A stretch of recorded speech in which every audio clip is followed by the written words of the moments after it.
नमस्कार दोस्तों, डेट आज की देखो 23 जुलाई 2024 है। स्वागत है आपका एटोरियल डिस्कशन में। आज देखो 3 इश्यूज हम डिटेल से डिस्कस करेंगे और एक न्यूज़ हम एथिकल पर्सपेक्टिव से एनालाइज करेंगे।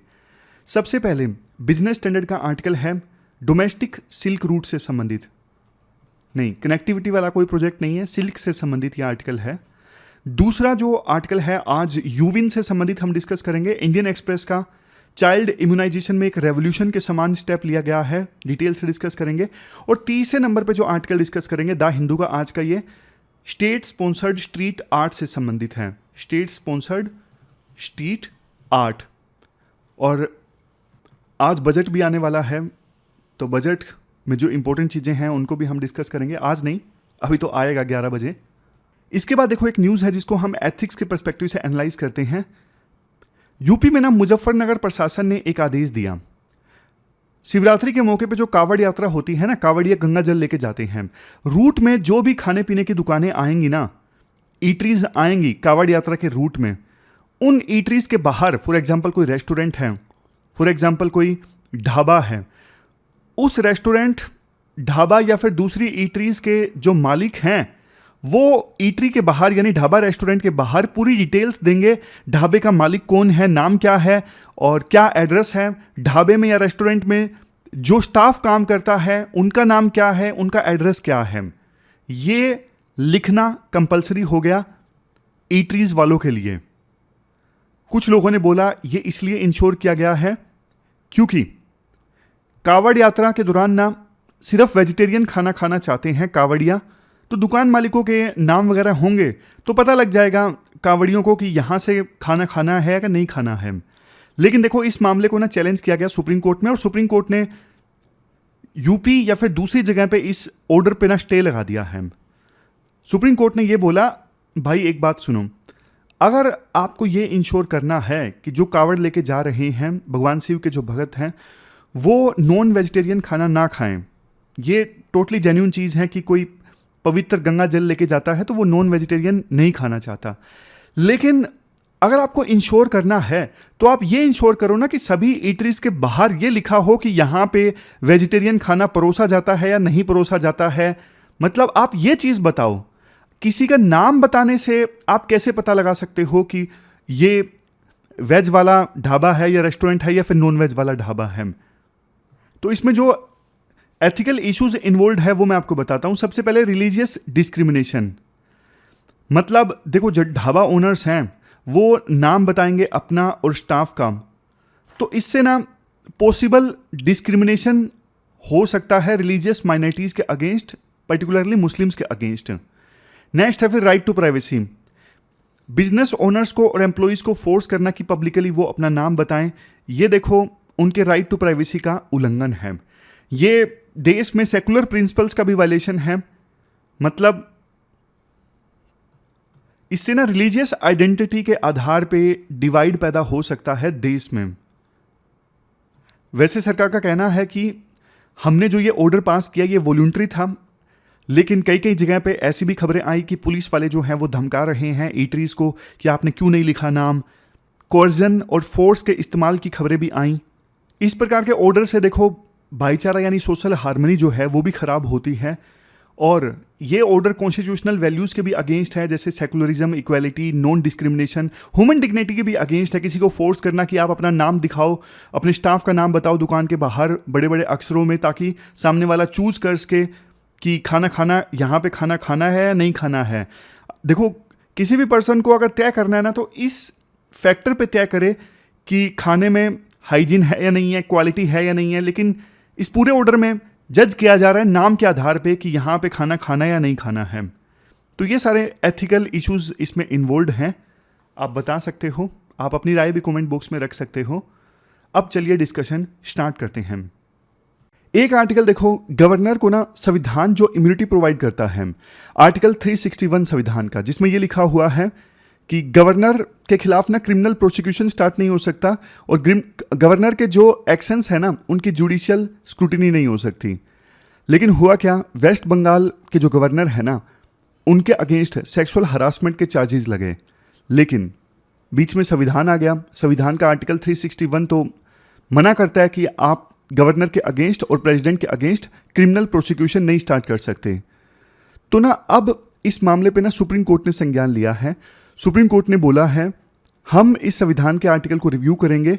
सुप्रीम कोर्ट का देखो आर्टिकल 361 से रिलेटेड मामलों पे सुनवाई करना, ये देखो बहुत बड़ी चीज़ है। अगर सुप्रीम कोर्ट कुछ वर्डिक्ट देती है इससे संबंधित सुनवाई के बाद, तो गवर्नर तो आपको पता है उनका जो रोल है कॉन्स्टिट्यूशनल हेड वाला है, गवर्नर के रोल में चेंज आ जाएगा। ये जो पूरा मामला था आर्टिकल 361 के बेसिक्स और पूरा मामला वेस्ट बंगाल के गवर्नर के अगेंस्ट क्या आरोप लगे, ये हमने ना 31 मई को डिस्कस किया था। ये देखो 31 मई को हमने गवर्नर इम्यूनिटी वाला इशू डिटेल से डिस्कस किया था।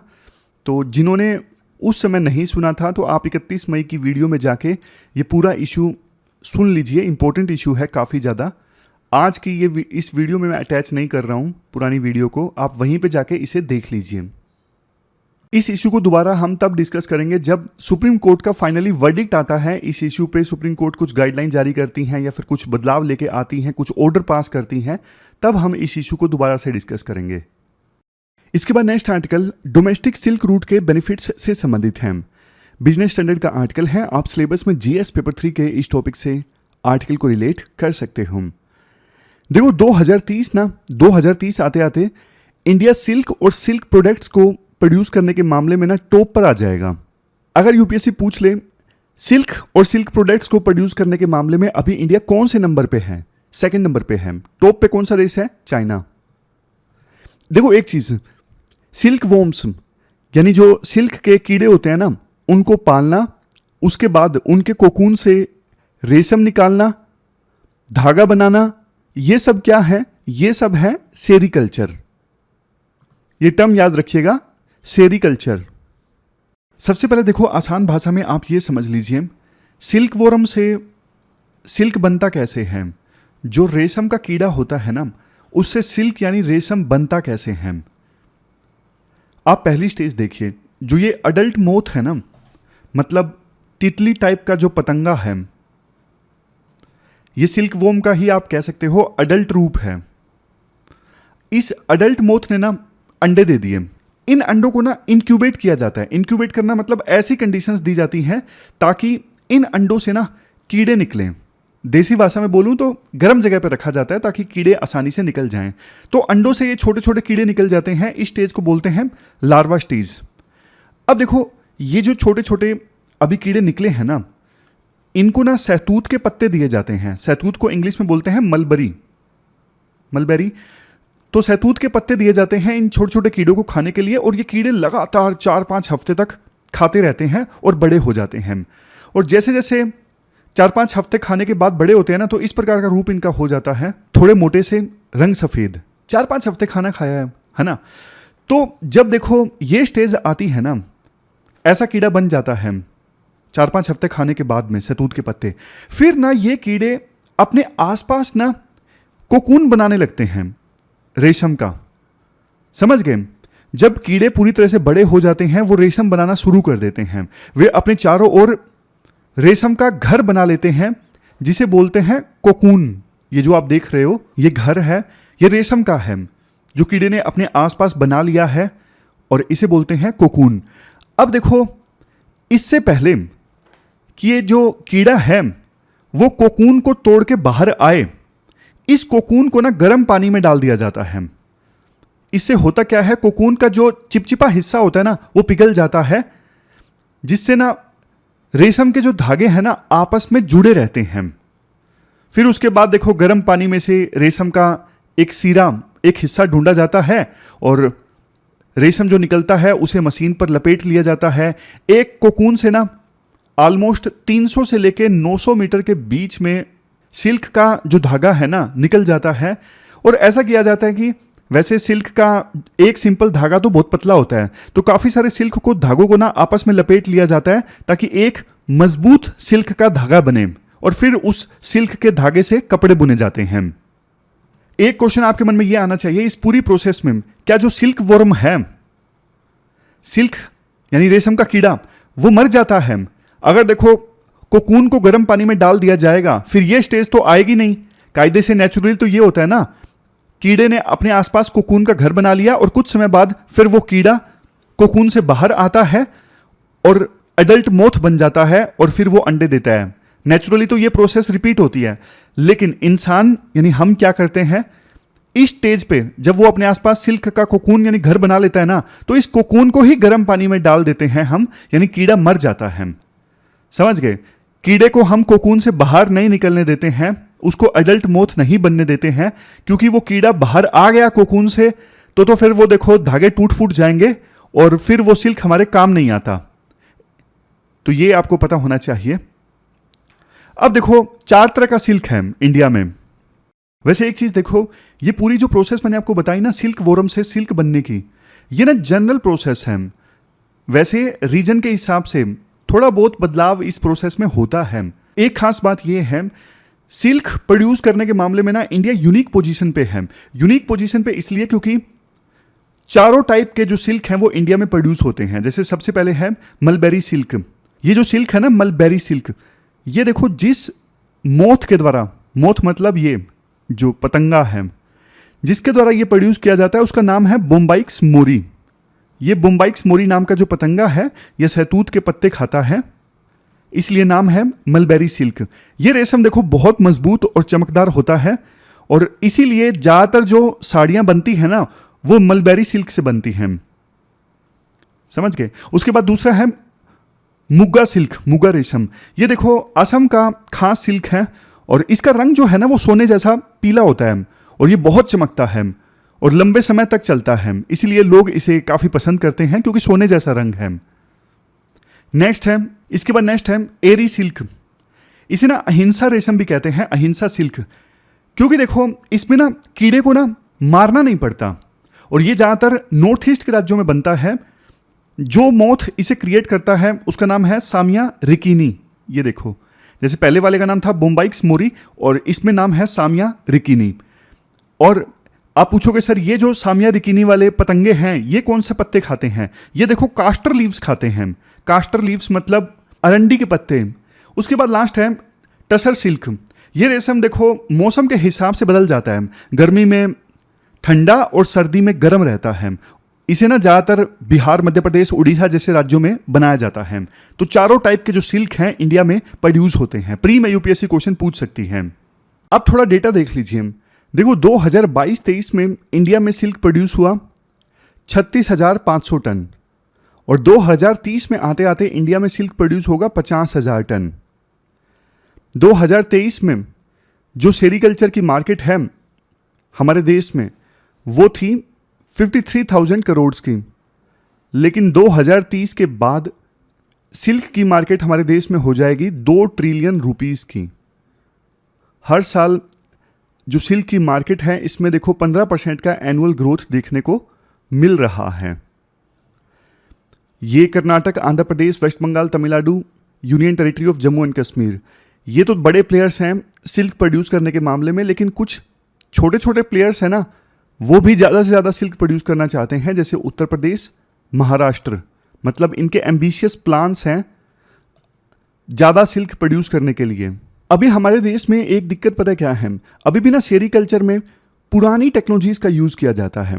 कुकून से सिल्क निकाला जाता है, सिल्क का धागा, उसे हाथ से उसकी रील बनाई जाती है, मशीन के चारों ओर लपेटा जाता है, जबकि ये काम देखो चाइना में ऑटोमेटिक ढंग से होते हैं। तो पूरी प्रोसेस में ना ऐसी बहुत सारी जगह हैं जहाँ पे मशीन्स का इस्तेमाल हो सकता है, लेटेस्ट टेक्नोलॉजीज़ का इस्तेमाल हो सकता है और सरकार चाहती है कि सेरीकल्चर में इन टेक्नोलॉजीज़ का और लेटेस्ट मशीन्स का इस्तेमाल होना चाहिए, तब हम ज़्यादा सिल्क प्रोड्यूस कर पाएंगे। लास्ट में 2 इंपॉर्टेंट पॉइंट्स राइटर बोलते हैं। पहला पॉइंट देखो, एक तरफ हमारे देश में ना ज़्यादा सिल्क प्रोड्यूस हो रहा है तो एक्सपोर्ट भी बढ़ना चाहिए, बट ऐसा हो नहीं रहा है। जैसे देखो 2021-22 में हमने $248.56 मिलियन का सिल्क जो है वो एक्सपोर्ट किया, लेकिन 2022-23 में घट गया $220.5 मिलियन का। उसका एक रीज़न ये है हमारे देश में सिल्क की जो डिमांड है वो बढ़ी है, यानी ज़्यादा सिल्क प्रोड्यूस हो रहा है वैसे हमारे देश में, बट डोमेस्टिक मार्केट जो है ना सिल्क की वो भी इंक्रीज हुई है, लोग सिल्क ज़्यादा परचेज कर रहे हैं। ये देखो डोमेस्टिक डिमांड सिल्क प्रोडक्ट्स की बढ़ गई है, बल्कि इंडिया को ना सिल्क इंपोर्ट करना पड़ा है। हमारे देश में जो सिल्क बेस्ड इंडस्ट्री है ना उनकी रिक्वायरमेंट्स को फुलफिल करने के लिए 4000 टन सिल्क हमने बल्कि इंपोर्ट किया है। ये हालात हैं। अब आते हैं लास्ट पॉइंट की तरफ। देखो ये सेरीकल्चर है ना, सिल्क वॉर्म से सिल्क बनने की जो पूरी प्रोसेस है, अब ना इसके बहुत सारे बाय प्रोडक्ट भी हैं। चलो सिल्क बनाना तो एक मेन ऑब्जेक्टिव है, मेन मकसद है, लेकिन देखो बहुत सारे और प्रोडक्ट्स भी मिल सकते हैं इस पूरी प्रोसेस में। जैसे सिल्क वॉर्म का जो प्यूपा होता है उससे तेल भी निकलता है, और वो तेल जो होता है ना ओमेगा फैटी एसिड से रिच होता है, जिसे सेरिसिन बोलते हैं। तो ऐसे ऐसे ना और दूसरे बाय प्रोडक्ट्स भी हैं जो सेरीकल्चर में हमें मिल सकते हैं, लेकिन भारतीय किसानों का ना इन पे ध्यान नहीं होता। उनका फोकस होता है सिर्फ किस पे, सिल्क पे। लेकिन इन बाय प्रोडक्ट्स से भी ना बहुत इनकम जनरेट हो सकती है किसानों को, अगर सरकार इन पे ध्यान देती है, किसानों को अवेयर बनाती है। धीरे धीरे वैसे देखो अवेयरनेस आ रही है, लेकिन और ज़्यादा किसानों को अवेयर बनाने की आवश्यकता है कि सेरीकल्चर की इस पूरे प्रोसेस में दूसरे जो बाय प्रोडक्ट्स हैं ना, उनको भी आप अच्छे से यूज करो अपनी इनकम को इंक्रीज करने के लिए। उनका भी बहुत पोटेंशियल है। तो ये पूरा आर्टिकल हमने डिस्कस किया सेरीकल्चर से संबंधित। चलते हैं आगे। इसके बाद नेक्स्ट आर्टिकल देखो, बच्चों के वैक्सीनेशन और बच्चों की इम्यूनाइजेशन के एरिया में ना हमारे देश में जबरदस्त रेवोल्यूशन आने वाली है। आप ना सिलेबस में इसे जीएस पेपर 2 गवर्नेंस में जो ई गवर्नेंस वाला टॉपिक है ना, वहां से भी रिलेट कर सकते हो। आपको याद होगा जब कोविड-19 की महामारी आई थी तो हम सब की वैक्सीनेशन हुई थी, और एक प्लेटफॉर्म था उस समय कोविन प्लेटफॉर्म पे जाके हम सर्टिफिकेट को डाउनलोड कर सकते थे, और हमारा वैक्सीनेशन का सारा रिकॉर्ड होता था। वैक्सीन की एक शॉट लगी है, कौन सी लगी है, कहाँ पे लगी है, सब कुछ सारी डिटेल्स उस वेबसाइट पे जाके हमें पता लग जाती थी। आधार कार्ड से लॉगिन होता था, याद होगा ना। अब देखो सरकार ना उसी प्रकार का प्लेटफॉर्म इवन बच्चों की वैक्सीनेशन के लिए बनाने वाली है, और कई सारी जगहों पे तो पायलट बेसिस पे ये यूज होना भी स्टार्ट हो गया है। नई सरकार का 100 डे का हेल्थ एजेंडा है, उसका पार्ट है ये यूनिवर्सल इम्यूनाइजेशन विन पोर्टल। इसमें क्या होगा, बच्चों को जो वैक्सीन लगती है ना, जन्म के बाद 25 शॉट्स लगते हैं वैक्सीन के बच्चों को, और 2 लगते हैं प्रेग्नेंट मदर्स को। तो ये सारी चीजें ना अब ऑनलाइन रजिस्टर होंगी, ऑनलाइन वैक्सीन मैनेजमेंट होगी। इससे क्या होगा, इससे देखो जन्म के बाद से लेके सारा जो वैक्सीन का रिकॉर्ड है ना वो डिजिटाइज हो जाएगा। पता लग जाएगा कहां पे किस एरिया में कितने बच्चों को कितनी वैक्सीन लगी है, कितनी नहीं लगी है। पहले तो देखो पूरा ना माइक्रो डेटा सरकार के पास में होता ही नहीं था। सरकार ना अंदाजा लगाती थी, इतने वैक्सीन के शॉट लगे हैं तो इतने बच्चों को लगे हैं। एकदम फुल प्रूफ डेटा सरकार के पास नहीं होता था। अब सोच के देखिए कितना माइक्रो में सरकार के पास डेटा होगा, कितने बच्चों ने थोड़े बहुत वैक्सीन के शॉट्स लगवाए, बाद में नहीं लगवाए, और कितने बच्चे ऐसे हैं जो 0 डोज वाले हैं, जिन्होंने एक भी शॉट वैक्सीन का नहीं लगवाया है। सारी की सारी डिटेल्स सरकार के पास में ऑनलाइन उपलब्ध होंगी। और माइग्रेंट वर्कर्स के लिए कितना फायदा होगा। अब कोई फैमिली है, फॉर एग्जांपल बिहार में है, वहां पे उन्होंने वैक्सीन के 1-2 शॉट लगवाए, बाद में काम करने के लिए मजबूरी में उन्हें जाना पड़ा महाराष्ट्र या गुजरात। लेकिन अब ना ऑनलाइन पोर्टल पे उनकी सारी डिटेल्स उपलब्ध होगी कि कितने वैक्सीन के शॉट्स लगवाए हैं। कलर्ड कोडेड वैक्सीन के सर्टिफिकेट होंगे, मतलब जैसे ही जितने ज्यादा शॉट्स लगते जाएंगे सर्टिफिकेट का जो कलर है वो चेंज होता जाएगा। तो नई जगह पे भी ना वैक्सीनेशन सेंटर्स को पता होगा कंप्लीटली कि इतने जो वैक्सीन के शॉट्स हैं बच्चों को लग चुके हैं। और पूरी चूंकि देखो डेट भी आगे आगे पहले से तय होगी कि पहला वैक्सीन का शॉट मान लीजिए 23 जुलाई को लगा है, अगला वैक्सीन का शॉट लगेगा 2 अगस्त को। तो ना 2 अगस्त से पहले एसएमएस के थ्रू रिमाइंडर चला जाएगा कि अगला जो वैक्सीन का शॉट है वो आ गया है, आप पहुंचे वैक्सीनेशन सेंटर पे। तो बार बार याद दिलाने की आवश्यकता नहीं पड़ेगी। पहले तो हॉस्पिटल में जाते थे ना, एक कार्ड लेके जाना पड़ता था, और वैक्सीन लगने के बाद में जो नर्सिस वगैरह होती हैं वो टिक मार्क लगा देती हैं कि हाँ 3रे हफ्ते की वैक्सीन लग गई है, 2रे महीने की वैक्सीन लग गई है, तो टिक मार्क वो लगाती थी। बट अब ये फिजिकली कैरी करने की आवश्यकता नहीं है, बुकलेट वगैरह। ये पोर्टल हेल्प भी करेगा nearest vaccination centre find out करने में। जैसे कोविड-19 की महामारी के दौरान हमें पता लग जाता था ना कहाँ कहाँ पे वैक्सीन लग रही है, हम स्लॉट बुक करके चले जाते थे, तो उस प्रकार की सुविधा उपलब्ध होगी। और इवन देखो जो हेल्थ वर्कर्स है ना, उनको भी सुविधा हो जाएगी, उनको भी ना अपने अपने एरिया में बच्चों की वैक्सीन की ड्यू लिस्ट मिल जाएगी कि इन बच्चों की वैक्सीन लगने वाली है आने वाले 1 महीने में।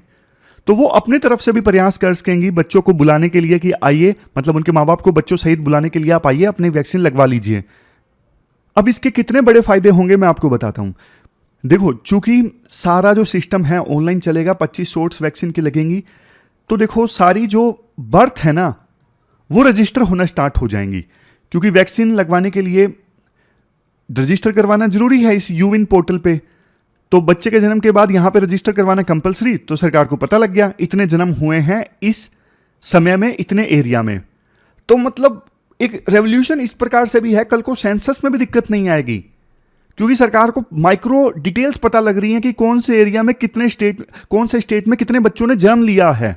हाँ, वो बात अलग है, देखो इसमें डेथ रेट वाला जो डेटा है वो नहीं होगा, लेकिन फिर भी देखो अपने आप में ना सरकार को इतना सारा डेटा मिलेगा। अब और देखिए, सरकार ना और सारी डिटेल्स भी रिकॉर्ड करेगी, जैसे जन्म के दौरान बर्थ वेट कितना था, क्या कोई फिजिकल डिफॉर्मिटी था या नहीं था। तो आगे जाके ना इन चीजों को फिर वो डिजिटल हेल्थ आईडी है ना उससे जोड़ दिया जाएगा। डिजिटल हेल्थ आईडी जो देखो हर एक इंडिविजुअल के लिए अलग होती है, जिसकी सहायता से ना इंडिविजुअल के हेल्थ को ट्रैक किया जा सकता है कि पास्ट में इंडिविजुअल को क्या क्या दिक्कत हुई हेल्थ संबंधित, कौन कौन से डॉक्टर के पास में वो गए, डॉक्टर ने क्या सलाह दी, कौन कौन सी मेडिसिन उन्हें ली, कौन कौन से डिजीज से उन्होंने पास्ट में सफर किया है, सब कुछ पता लग जाता है डिजिटल हेल्थ आईडी की सहायता से। तो डिजिटल हेल्थ आईडी को ना इस चीज से यूविन पोर्टल से जोड़ दिया जाएगा। तो जन्म से लेके जब तक बच्चा बूढ़ा होगा, पूरी जिंदगी का हेल्थ रिकॉर्ड डिजिटल आईडी में आ जाएगा और इलाज करवाने में बहुत ज्यादा आसानी आएगी होगी। तो अब आप बताइए, ये जो नया पोर्टल है क्या रेवोल्यूशन से कम है क्या? मतलब सच में काफी जबरदस्त है। और फायदे देखिए, अभी तक ना सरकार को ना पता नहीं लगता था कि जो सेंट्रल डिपॉजिटरी है वैक्सीन की, वहां से कितनी वैक्सीन गई वैक्सीनेशन सेंटर पे, कितनी खराब हो गई, कितनी डोजेज लगी, कितनी रिटर्न हो गई, सरकार को उतना अच्छे से अंदाजा नहीं लग पाता था। बट अब सरकार ना डिजिटली ज़्यादा अच्छे से ट्रैक कर सकेगी कि वैक्सीन डिपॉजिटरी से इतनी वैक्सीन गई थी वैक्सीनेशन सेंटर पे, इतनी यूज हुई इस सेंटर पे, इतनी वेस्ट हो गई और इतनी वापस आ गई। तो काफ़ी सारे बेनिफिट्स हैं यूविन के। अगर हम समराइज करें, कंप्लायंस इंक्रीज होगा, रेगुलर रिमाइंडर जाएंगे पेरेंट्स को, पोर्टेबिलिटी है, माइग्रेंट फैमिलीज के लिए वैक्सीन लगवाना आसान हो जाएगा, एरर रिडक्शन हो जाएगा। अब आपको अगर याद हो तो हम जब वैक्सीन लगवाने जाते थे ना कोविड की, तो ना बकायदा वैक्सीनेशन सेंटर वाले ना हमारा पूरा डेटा फीड करते थे, कौन सी वैक्सीन लग रही है, एज कितनी है, आधार कार्ड नंबर, सब कुछ फीड करते थे। तो ना अब बच्चा जब वैक्सीन लगवाने जाएगा उससे पहले वैक्सीनेशन सेंटर वाले ये सारा डेटा फीड करेंगे, तो गलत वैक्सीन लगने की जो संभावनाएं हैं ना वो बहुत कम हो जाएंगी, क्योंकि डेटा पहले फीड किया जा रहा है वैक्सीनेशन सेंटर के द्वारा कि ये वैक्सीन लगवाने के लिए आए हैं, तो वो वही वैक्सीन निकालेंगे। और चूंकि सब कुछ डिजिटली ट्रैक हो रहा है तो वैक्सीनेशन सेंटर वाले ज़्यादा सीरियस रहेंगे कि आपने गलत वैक्सीन क्यों लगा दी, तो एरर की जो संभावना है ना काफ़ी कम हो जाएगी। फिर आप ये चीज़ देखिए, अभी तक ना सरकार क्या करती थी, ओवरऑल ट्रेंड देखती थी। ओवरऑल ट्रेंड मतलब सरकार ये देखती थी कि ना टोटल इतनी वैक्सीन यूज हो गई हैं तो कितना वैक्सीनेशन हुआ है। इंडिविजुअल लेवल पे सरकार चीजें नहीं देखती थी। लेकिन देखो होता क्या है, अब आपको भी पता है, कुछ बच्चे बल्कि 25 से भी ज्यादा वैक्सीन उन्होंने लगवा ली, 25 के बजाय 40 लगवा ली। लेकिन कुछ बच्चे ऐसे हैं जिन्होंने टोटल 25 नहीं लगवाई, 15 लगवा ली। लेकिन सरकार को यूं लगेगा अरे वैक्सीन तो ज्यादा पूरी लगी हैं। सरकार को पता नहीं लगेगा कि कुछ बच्चे ओवर वैक्सीनेटेड हैं और कुछ अंडर वैक्सीनेटेड हैं। सरकार देखती है टोटल वैक्सीन कितनी यूज हुई। लेकिन अब ना सरकार को इंडिविजुअल लेवल पे पता लग जाएगा कि कितने अंडर वैक्सीनेटेड हैं, कितने ओवर वैक्सीनेटेड हैं। और 0 डोज वाले चिल्ड्रन भी सरकार को पता लग जाएंगे कि ये बच्चे तो ऐसे हैं जिनको एक भी वैक्सीन नहीं लगी है। करंट सिनेरियो देखो ऐसा है, 2023 में ना 1.6 मिलियन यानी 16 लाख बच्चे ऐसे थे जो 0 डोज वाले थे। अब सरकार को अंदाजा लग गया कि यहां पे इन राज्यों में इतने बच्चे ऐसे हैं जिन्होंने अपनी मीजल्स वाली जो वैक्सीनेशन है ना वो मिस कर दी, तो यहां पे मीजल्स का आउटब्रेक देखने को मिल सकता है इन राज्यों में। तो सरकार पहले से एक्शन ले सकेगी। अभी क्या इंप्लीमेंटेशन स्टेटस है इस यूविन का? अभी देखो कई सारे राज्यों में ना पायलट फेज चल रहा है, टेस्ट किया जा रहा है पोर्टल का, और आने वाले समय में निश्चित है कि इसे पूरे देश में यूज़ किया जाएगा। कुछ कुछ चैलेंजेस एंड कंसिडरेशन हैं, जैसे डिजिटल इंफ्रास्ट्रक्चर की रिक्वायरमेंट है सभी वैक्सीनेशन सेंटर पे, डिजिटल इंफ्रास्ट्रक्चर इंश्योर करवाना, हेल्थ वर्कर्स को ट्रेन करना, डेटा प्राइवेसी एंड सिक्योरिटी को इंश्योर करना, ये कुछ चैलेंजेस एंड कंसिडरेशन हैं। कंक्लूजन में हम यही बोलेंगे, पोटेंशियल है इस पोर्टल में चाइल्डहुड इम्यूनाइजेशन को रिवोल्यूशनाइज करने का। पॉलिसी मेकर्स के लिए इतना डिटेल से डेटा मिलेगा तो पॉलिसीज बनाना ईजी हो जाएगा और यूनिवर्सल इम्यूनाइजेशन कवरेज की दिशा में हम आगे बढ़ेंगे। तो ये पूरा आर्टिकल हमने डिस्कस किया यूविन से संबंधित। चलते हैं आगे। इसके बाद next article issues with state sponsored street art से संबंधित है। द हिंदू का ये आर्टिकल है। आप सिलेबस में जीएस पेपर सेकंड के इस टॉपिक से आर्टिकल को रिलेट कर सकते हो। देखो आजकल ना आप ना इंडिया के शहरों में एक नया ट्रेंड देखोगे। सरकार की तरफ से ना सड़क किनारे जो दीवारें होती हैं ना उन पे बिल्कुल कलर्ड पेंटिंग्स आप देखोगे। दीवारों को ना पेंटिंग से सजाया जाता है और ये स्टेट स्पॉन्सर होता है, सरकार ये सब करवाती है। आप देखोगे स्कूल की दीवारें, हॉस्पिटल की दीवारें, इवन और जो पब्लिक प्लेसेस हैं कई बार उनकी दीवारें, उनके ऊपर इस प्रकार की पेंटिंग्स आपको देखने को मिलेगी। टनल की दीवारें, सरकार ऐसा इसलिए करवाती है क्योंकि हमारे शहर जो हैं वो स्मार्ट दिखें। लेकिन देखो राइटर ये बोलते हैं, देखो हमारे देश में जो सड़कें हैं ना इनको ना सिर्फ आने जाने के लिए नहीं यूज़ किया जाता है, ये भारत के महान इतिहास की गवाही देते हैं। 1857 के विद्रोह से लेके भारत छोड़ो आंदोलन तक, कोलकाता में दुर्गा पूजा से लेके वाराणसी में रामलीला के मैदान तक इन सड़कों का यूज़ किया जाता है हमारे कल्चर के लिए भी। आप मेडिवल ईरा के मोनूमेंट्स देखोगे जैसे ताजमहल वगैरह, उनकी दीवारों में तो देखो इतना इतिहास छुपा हुआ है। वो दीवारें चीख चीख के भारत के महान इतिहास, भारत की महान विरासत की गवाही देती हैं। पास्ट से लेके अभी तक इन दीवारों का, ताजमहल की दीवारों का नहीं, दूसरी पब्लिक बिल्डिंग्स की दीवारों का यूज़ होता आया है। सोशल मूवमेंट्स में बहुत सारे एक्टिविस्ट अपनी मांगें रखने के लिए इन दीवारों पे पेंटिंग किया करते थे। समझ गए? छोटे छोटे कलाकार, नए पेंटर अपने एक्सप्रेशन के लिए इन दीवारों का यूज़ किया करते थे। बट अब देखो सिर्फ सरकार जिन पेंटिंग्स को अनुमति देगी वही पेंटिंग की जा सकती है इन बिल्डिंग्स पर, और छोटे जो कलाकार हैं जिन्होंने अभी अभी पेंटिंग स्टार्ट की हैं वो अब इन दीवारों का यूज़ नहीं कर सकते।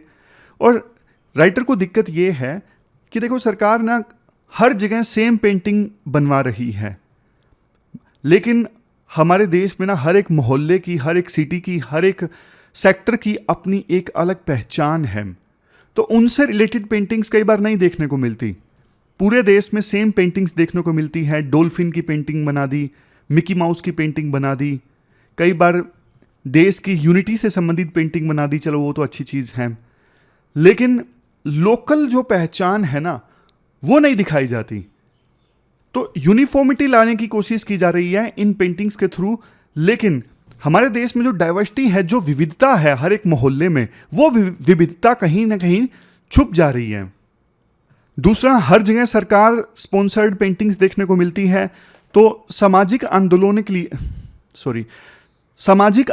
के लिए, सोशल मूवमेंट्स के लिए जो दीवारें पेंट की जाती थी कि हमारी मांगे ये हैं, वो अब स्पेस खत्म हो रहा है। फिर राइटर कहते हैं देखो ये बड़े स्केल पे पेंटिंग्स की जाती हैं दीवारों को, इससे इन्वायरमेंट को भी नुकसान पहुंचता है क्योंकि बड़े स्केल पे इंडस्ट्रियल पेंट का इस्तेमाल होता है और इससे ना फिर बाद में जहरीले तत्व मिट्टी और पानी में मिल जाएंगे जब धीरे धीरे डिग्रेड होगी पेंटिंग, और अंत में देखो ये सब हमारे फूड चेन में एंटर कर सकते हैं। तो क्या किया जाए? तो राइटर देखो ये सजेस्ट करते हैं, जो दीवारें देखो पास्ट में सोशल मूवमेंट्स में यूज होती आई हैं उनको सरकार को नहीं छेड़ना चाहिए, उनको सरकार को फ्री कर देना चाहिए कि कोई भी यहाँ पे पेंटिंग कर सकता है। एग्जाम्पल देते हैं राइटर, जैसे देखो जर्मनी का यूनिफिकेशन हुआ था ना, जब ईस्ट जर्मनी और वेस्ट जर्मनी आपस में मिल गए थे, कोल्ड वार के बाद दीवार टूट गई थी, तो सरकार ने ना वो दीवार तोड़वाई नहीं थी। दुनिया भर के पेंटर्स वहाँ पे आके होप और आज़ादी से संबंधित पेंटिंग्स ड्रा कर रहे थे। मतलब वो दीवार पे आप ऐसी ऐसी पेंटिंग देखोगे कि हाँ भैया क्यों आज़ादी ज़रूरी है, क्यों उम्मीद ज़रूरी है, कि इतने सालों बाद जर्मनी बिछड़ गए, जर्मनी के दो पार्ट्स, लेकिन बाद में उनका यूनिफिकेशन हो गया।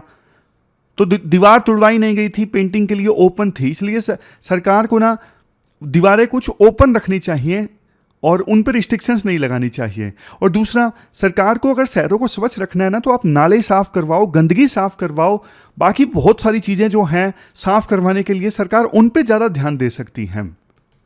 तो ये पूरा आर्टिकल हमने डिस्कस किया। आप बताइए क्या आपकी राय है, कमेंट बॉक्स में आप बताइए। आज देखो एक क्वेश्चन आपको आंसर देना है, सिल्क वाला जो हमने आर्टिकल डिस्कस किया, 250 वर्ड्स में आपको इस क्वेश्चन का आंसर देना है। तो ये थी हमारी आज की डिस्कशन। मिलते हैं कल फिर से एक नई डिस्कशन के साथ, बजट भी डिस्कस करेंगे। तो इस डिस्कशन में फ़िलहाल इतना ही है। अपना ख्याल रखिए, अच्छे से पढ़िए। Thank you very much for discussion.